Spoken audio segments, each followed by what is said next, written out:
Bonjour à tous, alors je vais vous faire une petite vidéo sur un petit système audio GPS, un autoradio pour la Citroën Ami. Désolé pour la qualité, c'est pas top top. Alors déjà je voulais remercier Frédéric Lopez sur YouTube qui m'a donné l'idée et qui m'a donné une ou deux indications pour pouvoir poursuivre. Et ensuite j'ai avancé aujourd'hui et ça fonctionne. Alors déjà, comment ça marche donc? Contact, enfin clé non insérée, forcément l'autoradio ne s'allume pas. Hein, le but, c'est pas de décharger la batterie quand la voiture est éteinte. Je mets le contact, et comme une voiture classique, l'autoradio va démarrer.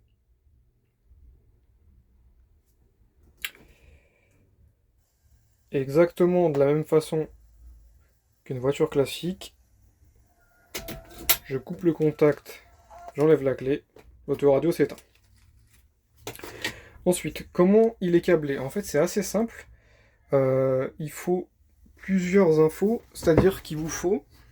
Bon, pour l'instant, j'ai pas rangé les fils, mais voilà. Il vous faut un plus permanent. Donc en fait, c'est un plus qui, même quand la voiture est éteinte, envoie du 12 volts. Un plus après contact ici. Donc là, c'est uniquement quand vous mettez le contact de la voiture que l'électricité arrive dans ce fil. Et puis la masse. Alors moi, ce que j'ai fait, c'est que j'ai démonté cette coque-là. Donc il y a deux vis Torx ici à retirer. Tac, tac, et ensuite vous la retirez. Elle est clipsée. Hop, je vous montre.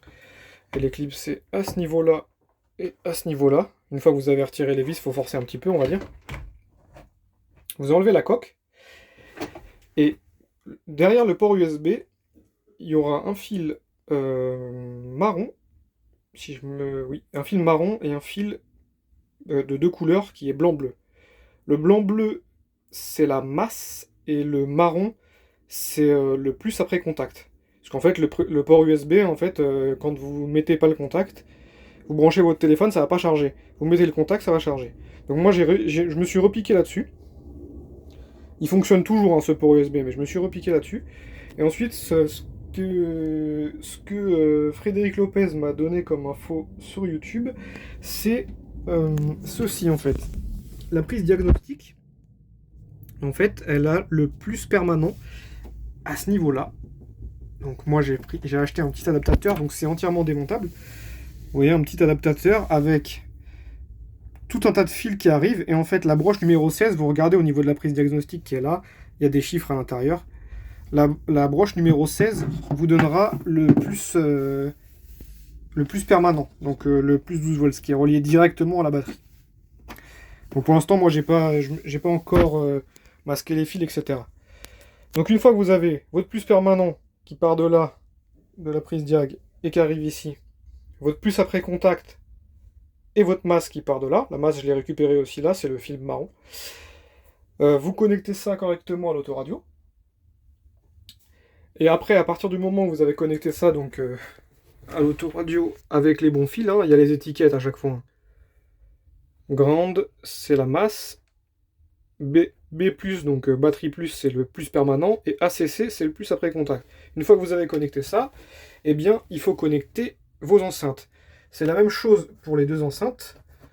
Donc, je vous montre une, par exemple. En fait, une enceinte, c'est tout bête, hein, ça marche avec un plus et un moins. Donc, ce qui est rouge, c'est plus, et ce qui est noir, c'est moins. Donc, vous faites partir vos deux fils. Hop là.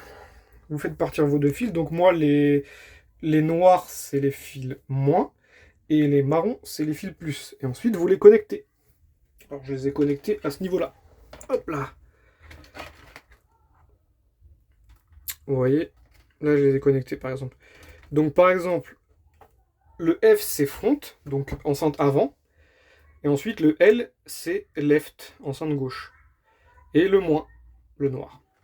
Et vous avez la même chose avec... donc vous avez FL+, pour front left plus. Et ensuite, vous avez FR- et FR+, pour right, pour l'enceinte de droite. Vous connectez tout ça. Et c'est réglé. Vous avez l'autoradio qui fonctionne.